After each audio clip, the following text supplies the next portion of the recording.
Hello YouTubers, RogueMonkeyJr here. So it's been a while since I've played Battlefield 5, but I did come back for the Pacific update that dropped this morning. So that's the footage you're seeing in the background right here. I wanted to talk about the state of Battlefield 5 as of now with the Pacific update, and also talk a little bit about the next Battlefield title because there was some news on that over the past couple of days. So first and foremost, the Pacific update. I actually really enjoy it. The maps are absolutely stunning.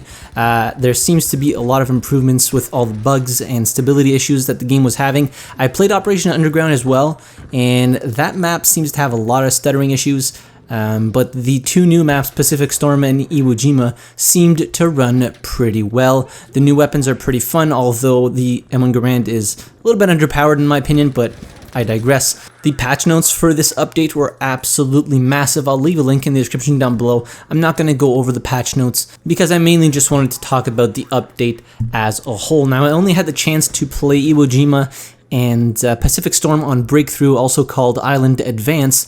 Iwo Jima is actually a lot of fun and seems to be pretty well balanced on both sides, but Pacific Storm needs a lot of work. It is just so difficult to get on the islands as the US. It isn't even fun, if I can say so. So there definitely needs to be a lot of work on there. Iwo Jima felt absolutely fantastic. It felt so immersive to play that map on either factions. Definitely a ton of fun. I didn't get to play Conquest, and this is one of my gripes with the release of the Pacific update. How do you release two new maps and not have any Conquest servers running the two new maps 24/7 on rotation?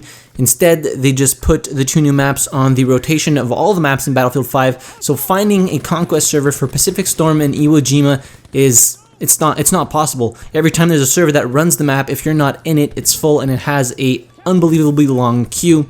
So I don't get what the thinking behind this is. I would have made a special playlist with only these two maps playing on Conquest, or hell, even put Breakthrough on there and have them cycle through the two maps with the two game modes. Because personally, Breakthrough isn't my favorite mode compared to the two. I much rather play Conquest, and I didn't even get to do that, so I'm kind of disappointed. And I've been playing for quite a few hours and still haven't been able to play a single match of Conquest on either of the two maps. So that's something I wish they would think about for future updates when multiple maps are released, or even a singular map that is released. For example, when Wake Island comes out, I hope that they put servers that run that map 24/7 so people actually get a chance to try them on release day or in the days after the update, instead of having to look through the servers and always stay in queue to be able to play the maps on Conquest. That's something I really think they should look into and address for future updates. So far with this update, I haven't really noticed any bugs whatsoever in my, kind of small sample size of playtime, and I would definitely suggest going in and trying Battlefield 5 again if you haven't played it in a while like I have. Last time I played it, I wasn't impressed at all. I still think the game needs a lot more performance optimization for all systems. I have a pretty good system, and I still get a lot of frame drops, stuttering, lag issues, complete freezes for like a second or something like that.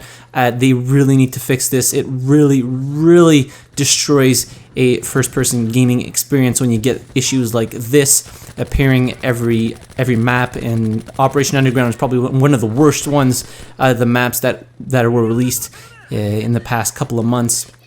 But I definitely think that the Pacific update is a step in the right directions with all the bug fixes and all of the, quality of life improvements that they added, the new factions, which just brings a lot more content and variety to Battlefield 5. Now moving on to the subject of the next Battlefield title.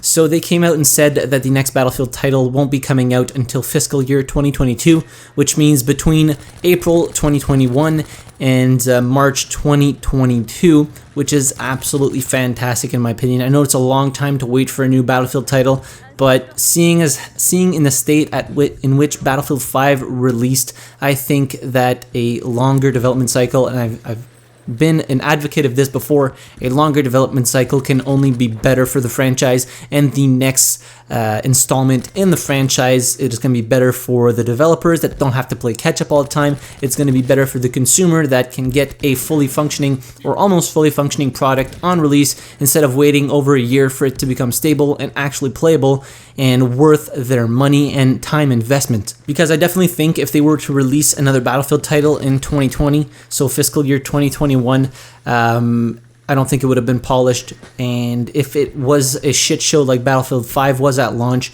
I think that would have probably been the last nail in the coffin for the Battlefield franchise for a lot of Battlefield veterans and new players alike. And yeah, that wouldn't have been good at all for DICE. So I imagine we could expect the next Battlefield title to launch in the fall season of 2021, alongside, I would imagine, the new generation of consoles, so the PlayStation 5 and whatever the Xbox's new console is going to be, or Microsoft's new console is going to be called. So yeah, a lot of good stuff coming for Battlefield. Hopefully they keep going in the right direction. I still think there needs to be work done to the game. Notably, I'm still waiting for private servers to come out, so you have a good map rotation and custom rule sets. There still needs to be improvements on visibility, in my opinion, and also team balancing. I still don't know after all this time why there isn't a proper team balancer implemented into the game. But yeah, the game definitely is improving, and I would strongly suggest getting your squad back together and jumping in if you haven't already. Anyways, let me know your thoughts in the comment section down below about the Pacific update. Do you like it? Do you not like it? Have you managed to play Conquest yet? I haven't. I might try again a little bit later today or tomorrow. Hit the like button if you enjoyed the video. Subscribe to the channel if you haven't already. And as always, thank you very much for watching. I really appreciate it. I'll see you guys in the next video. Have a good one.